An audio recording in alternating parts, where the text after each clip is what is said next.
কয়েকজন রস্তার কারণে খুব বেশি গালাগালি করি আর গালাগালি ক্লিপস উঠাই আনিয়া মানছে আমারে কোন খালি আমি গাইলাই। আসসালামু আলাইকুম আমার আদরের প্রিয় ভিউয়ার্স, আজকে আবারও আপনারা সামনে সুলতানা আফারে লিয়ে আইছি। আপনারা কয়েকদিন থেকে জানেন যে সুলতানা আফার কিছু অশ্লীল গালির কারণে আপনারা অনেক ধরনের প্রতিবাদ করছেন। আজকে তাই কিরকমের মাফি চাইছেন আপনারা ফার্স্টে ভিডিও ক্লিপটা দেখিলেন। আসসালামু আলাইকুম। তো মাতেই লগিয়া ভাইজান হল, আমি গত কয়েকদিন ধরে মানুষের ব্যাড কমেন্টের কারণে আর কিছু কয়েকজন রস্টার কারণে খুব বেশি গালাগালি করি আর গালাগালি ক্লিপস উঠাই আনিয়া মানছে আমারে কোন খালি আমি গাইলাই। তে আমি কিতা লাগি গাইলাই ভাইজান হল আজকে আপনাদের তোরা শুনকা আমার পুরানা কাহিনী, যে কাহিনী 4 বছর হইয়া হলো ওটা কাহিনী বর্তমানে তারা আনিয়া মানে আমার ভিডিও বানাইয়া আমার আস্তা দুনিয়ার মানুষের কাছে আমার ভাইরাল করডা।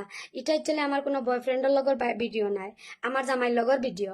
আমার জামাইয়ে আমার ব্ল্যাকমেল করে করে টাকা পয়সা নিজে নিয়া নিয়া লাস্টে যখন দেখছে আর পারেন না তখন আমার ধমকি দিছে যে তুই কিলা বেঙ্গলুর তাকস আর কিলা বাসস আমি তোরা দেখম হইয়া হে ও তার রস্টারকলরে দিয়া আমারে আইসকু মানুষের কাছে বদনাম বানাইছে, অথবা মানুষে আমার লইয়া ট্রোল করডা বদনামি বানাইতরা। আমি সহ্য করতে না পারিয়া গিয়া আমি আইসকু আওয়াজ উঠাইছি।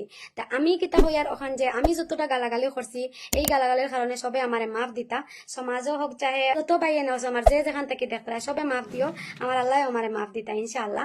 সব রস্টার বাইর কাছে আমার একটা অনুরোধ যে একজন মানুষে যখন ভুল করিয়া তার ভুলটা স্বীকার পাইলায় হে নিজে ভুল স্বীকার করে তারপরে তারে মাফ করিয়া দেওয়াটা আমরা দরকার। আর আপনারা সবে এই সুলতানা আফার যে ভুলটা আছে এই ভুলটা আপনারা মাফ করিয়া দিলেই বা দয়া করিয়া।